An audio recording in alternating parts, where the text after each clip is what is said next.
जितने सारे टेस्ट आपने किए, आप सबके टेस्ट रिपोर्ट्स आपने भेजे ही, आपको पता ही है, वो सारे टेस्ट के पीछे का खेल क्या है वो मैं वैसे तो बताऊंगा इन 3 दिन में, लेकिन उसके सबूत अगर आपको चाहिए तो ये किताब हमने लास्ट मंथ रिलीज की थी, हॉस्पिटल ट्रैप। एक एक test, CA-125, CA-19, PET scan, biopsy या KFT, LFT, फाइब्रोस्कैन, ये सारे टेस्ट के हमने यहाँ पे एक एक के एविडेंसेस डाले हैं। ये बुक अगर आपको चाहिए तो bishrup.com/ebook में जाएंगे तो फ्री डाउनलोड कर सकते हैं। मेरी सारी किताबें फ्री डाउनलोड है, उनमें से ज़्यादा जरूरी किताबों को फिजिकली आपको देंगे भी इन 3 दिन में, राइट, ले जाने के लिए। That is part of the program, है ना। तो कंक्लूजन यहाँ पे है, पहले जो मेरा पहले 10 मिनट का कंक्लूजन ये है कि अपने रिपोर्ट के आधार पे अपने आप को बीमार या हेल्दी घोषित ना करें, क्योंकि ये रिपोर्ट इस तरह से बनाई जाती है कि वो एक ट्रैप है, उसमें जाके फंसना ही होता है, राइट। और इसके जो एविडेंसेस हैं मैं शाम को डिस्कस करूंगा एक एक करके, लेकिन ये लिखित में भी है और ये किताब का मैंने लिंक आपको बता ही दिया है, जाके आप वो किताब डाउनलोड करके देख सकते हैं। और देखने के बाद उसमें अगर कोई चीज़ आपको गलत लगे तो उससे सवाल भी पूछ सकते हैं, या जिसने आपको पेट स्कैन करने बोला है, जिसने आपको KFT रिपोर्ट या DTPA स्कैन करने बोला है, उनको भी ये दिखा सकते हैं कि भाई ये DTPA का तो मतलब ये है, DTPA का मतलब ये है कि एक हेल्दी इंसान अगर DTPA स्कैन कराता है 100 लोग तो 7% लोग किडनी पेशेंट बन जाते हैं स्कैन से। DTPA स्कैन क्यों कर रहे हैं? किडनी की कंडीशन पता करने, बट DTPA स्कैन करेगा क्या? किडनी पेशेंट रियली बता कर देगा। Same is true for mammogram. जो मैं बोल रहा हूँ इसके एविडेंस यहाँ पे ये लाइव हो रहा है, याद रखिए। मैं इसको रिपीट इसलिए कर रहा हूँ ताकि आपको ये न लगे मैं कुछ भी बोल रहा हूँ, कुछ भी नहीं बोल सकते इसमें, खासतौर पर जब ये पब्लिक हो रहा है, राइट।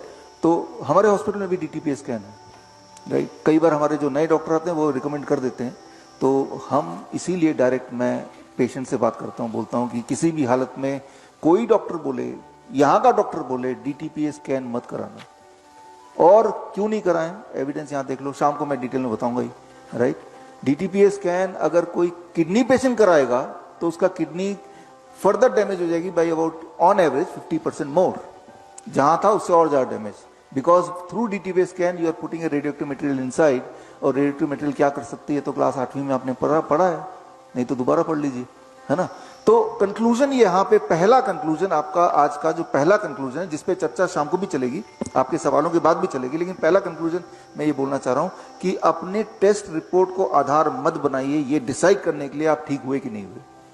तो आधार किसको बनाए? अपने शरीर के सिम्टम को।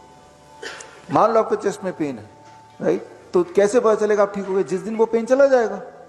मान लो आपको बार बार इनहेलर लेना पड़ता है, नहीं तो आपकी सांसें फूलती हैं, सांसें नहीं आती हैं, तो कैसे पता चलेगा आप ठीक हो गए? जब इनहेलर की जरूरत नहीं पड़ेगी। तो क्लियर है, इसमें टेस्ट की कोई और रेफरेंस की जरूरत नहीं, you don't need any more reference, है ना। मान लो आपके पैरों में सूजन है, किडनी असली में खराब है, तो पैरों में सूजन है, यूरिन आउटपुट कम हो रहा है, पेशाब में झाग आ रहा है, तो कैसे पता चलेगा किडनी ठीक हो गई?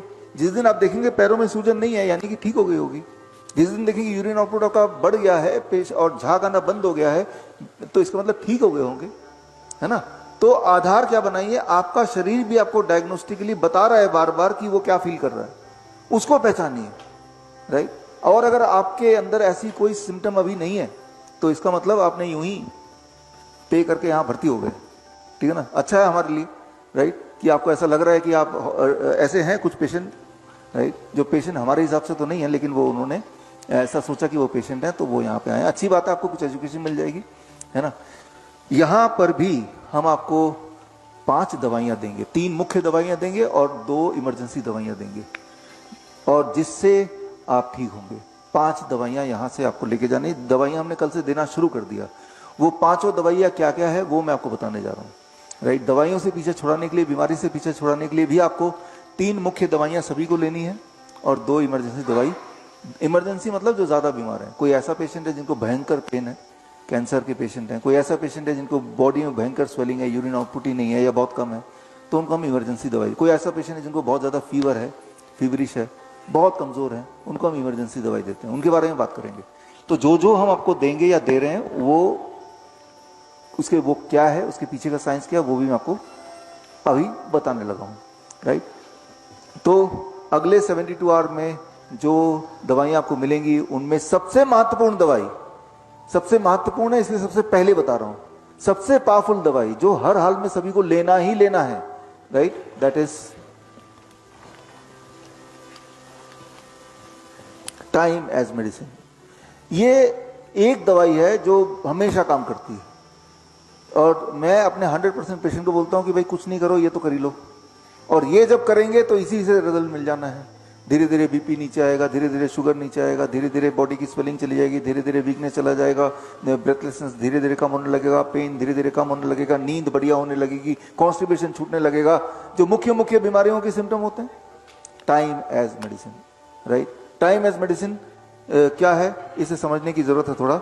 अब देखिए, इसके लिए आपको ना बॉडी का सर्केडियन क्लॉक समझना पड़ेगा। बॉडी का सर्केडियन क्लॉक क्या होता है, इसके लिए जो घड़ी क्लॉक क्या होता है ये तो हमें पता ही है, घड़ी को समझिए, सर्केडियन क्लॉक भी आपको समझ आ जाएगा। अब ये घड़ी आपके सामने आप देख रहे हैं, हमने इसमें थोड़ा बदलाव ये किया कि घड़ी के पीछे जो गियर होते हैं जिससे आगे के 3 कांटे चलते हैं, उसको हमने बस आगे लगा दिया। That is the only change I did, ताकि मैं आपको एक्सप्लेन कर पाऊं। अब ये गियर जो है, जो बड़े वाले वो धीरे घूम रहे हैं, छोटे वाले ज्यादा तेज घूम रहे हैं, एक पर्टिकुलर स्पीड से घूम रहे हैं, जिससे मिनट का और आवर का जो कांटा है वो अकॉर्डिंगली वो मूव कर रहा है, ये तो आपको पता ही है। अब इसमें से, इतने सारे गियर में से कोई एक गियर को अगर मैं छेड़ता हूं, लीवर वाले को छेड़ दिया, मतलब कम कर दिया, तो क्या बाकी में फर्क पड़ेगा? सब में फर्क पड़ेगा ना। किसी एक को भी अगर मैं छेड़ूंगा तो ओवरऑल सभी को कम ज्यादा कुछ ना कुछ फर्क पड़ेगा, ओवरऑल जो टाइमिंग है वो गड़बड़ हो जाएगी। क्यों? क्योंकि ये सारे आपस में एक दूसरे का कनेक्टेड हैं, they all are connected with each other, right. तो इट डज नॉट मैटर कि भाई कोई कौन सा वाला छेड़ रहा हूं, बड़ा वाला छेड़ रहा हूं, छोटा वाला छेड़ रहा हूं, कितना मैटर ये करता है, कोई एक छेड़ेंगे तो everything will get disturbed. So that is how ये सारे इंटरलिंक्ड हैं, राइट। ठीक उसी तरह से हमारे बॉडी के सारे ऑर्गन्स हैं, हार्ट है, पेनक्रियाज है, किडनी है, इंटेस्टाइन है, लिवर है, they all are connected with each other, right. एक भी अगर छेड़ेंगे तो बाकी भी हिलेगा ही हिलेगा, ओवरऑल आप बीमार पड़ जाएंगे। That is how it is called circadian clock of the body. इसे कहते हैं circadian clock of the body. नाम याद मत रखिए, बॉडी क्लॉक बोल दीजिए, राइट। क्या करना है बस उतना याद रखना है, और वो यहाँ पे कर ही रहे हैं। इसको आसान शब्दों में ऐसे समझिए कि यहाँ पे ऑर्केस्ट्रा की पार्टी है, म्यूजिशियंस हैं, गिटार वाला है, बाजा वाला है, तबला वाला है, हारमोनियम वाला है, सारे लोग यहाँ पे हैं, बजा रहे हैं। अब जो आपको सुनाई दे रहा है वो that is called music, right. लेकिन उनमें से जो बांसुरी वाला है, उसको कोई छेड़ तंग कर देता है, डिस्टर्ब कर देता है, भाई साहब कार की चाबी देना, गलत जगह पार्किंग की है, वो डिस्टर्ब हो गया, कार की चाबी निकालने लगा। तो एक को डिस्टर्ब करने से बाकी भी थोड़ी बहुत हलचल होगी, बाकी भी डिस्टर्ब हो जाएंगे, लेकिन तब भी वो बजा रहे हैं। अब क्या होगा, उनके बीच का जो कोऑर्डिनेशन है, सिंक्रोनी है, हार्मनी, वो लॉस्ट हो जाएगा, इवन इफ वो बजा रहे हैं। अब जो आपको सुनाई देगा that cannot be called as music, that can be called as noise। तो नॉइज और म्यूजिक में कितना फर्क है? नॉइज में भी वो सारे लोग बजा रहे हैं और म्यूजिक में भी सारे लोग बजा रहे हैं। जब आपस का कोऑर्डिनेशन नहीं है, दैट इज कॉल्ड नॉइज। जब दोनों सारे ऑर्गन्स का, सारे इंस्ट्रूमेंट का आपस में कोऑर्डिनेशन है, दैट इज कॉल्ड म्यूजिक। ठीक इसी तरह से आपके जो सारे बॉडी के ऑर्गन्स हैं, जब आपस का उसका सर्केडियन क्लॉक एक दूसरे से इन हार्मनी होगा, आपकी जिंदगी म्यूजिक हो जाएगी, और वो हार्मनी इज लॉस्ट तो आपकी जिंदगी नॉइज यानी कि डिजीज हो जाएगी। It is called circadian clock of the body, 2017 Nobel prize winning science. इसको हमारे बॉडी के आपस के जो कोऑर्डिनेशन है उसे कैसे ठीक करना है, उसे ठीक करते ही सारी बीमारियां ठीक होती हैं, और जब भी कोई बीमारी होती है उसके बिगड़ने से ही होती है, राइट। इसकी और डिटेल में जाना है तो ये किताब है, ये किताब bishru.com/ebook। लेकिन इंपॉर्टेंट है कि करके देखिए, कल तक रिजल्ट दिख जाएगा। टाइम एज मेडिसिन करना क्या होगा, आपके बॉडी के सारे ऑर्गन का आपस का हार्मनी को कैसे ठीक करना होगा, उसके लिए टाइम एज मेडिसिन सिर्फ इतना करना है जो यहां आपने करना शुरू कर दिया है कि अपना डिनर आपने 7 बजे तक फिनिश करना है, राइट। 7 बजे तक अपना डिनर फिनिश करना है, फिर कुछ नहीं खाना है। आप यहां देखिएगा, ब्रेकफास्ट 9 बजे हुआ ना आपका, और डिनर 7 बजे, टोटल टाइम ऑफ ईटिंग कितना हो गया? 10 आवर्स। तो टोटल आवर ऑफ फास्टिंग कितना हो गया? 14 आवर्स। तो जब आप अपने टाइम ऑफ ईटिंग को स्क्वीज करते हैं तो आपका बॉडी का सर्केडियन रिदम ठीक होने लगता है। तो हमें यह पता है कि किसी भी तरह से आपका आखिरी भोजन हम 7 बजे करा ही देंगे, तो यानी कि और ब्रेकफास्ट हम 9 बजे से पहले देंगे ही नहीं, ये तो हमारे हाथ में है।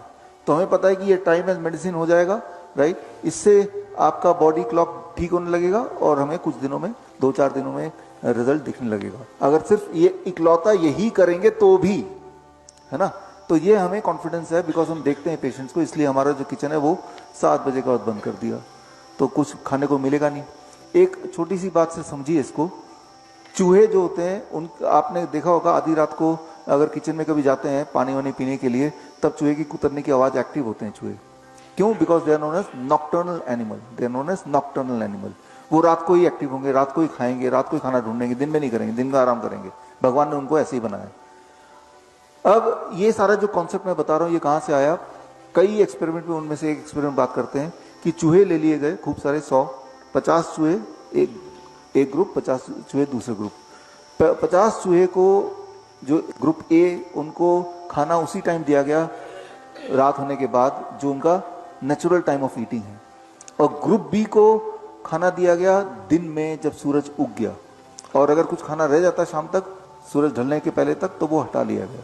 यानी कि ग्रुप ए उनको खाना उसी टाइम मिल रहा रात को खाने के लिए, और ग्रुप बी के पास कोई चॉइस नहीं, खाना सिर्फ दिन में मिलेगा, खाना वही है। जब ऐसा 1 महीने तक किया गया तो ग्रुप बी जिनको खाना जबरदस्ती सुबह दिया गया दिन में, उनमें बीमारी आने लगी, ब्लड शुगर बढ़ गया, ब्लड प्रेशर बढ़ गया, ट्यूमर मार्कर बढ़ गया, और वो सुस्त पड़ गए, और एक आध कुछ मर भी गए। तो सिर्फ टाइम चेंज करने से सारा उनको बीमार करना पॉसिबल है। और जो जिंदा रह गए, जब उनका टाइम ओरिजिनल टाइम कर दिया गया रात वाला, तो उनकी बीमारी उससे कई गुना स्पीड से रिकवर होने लगी। तो यानी कि अपने बॉडी के सर्केडियन क्लॉक को बिगाड़ना या अपने बॉडी में बीमारी को लाने का सबसे आसान तरीका है कि डिनर 10 बजे कर लो, हो सके तो रात के 12 बजे आधी रात को करो, तो इंसान बड़ी तेजी से बीमार हो सकता है, बड़ी तेजी से हो सकता है, जैसा कि लोग करते ही हैं। बड़ी से बड़ी बीमारी का आसान से आसान इलाज घर बैठे ही हो सकता है। अधिक जानकारी के लिए कांटेक्ट करें nearest doctor BRC clinic @ home।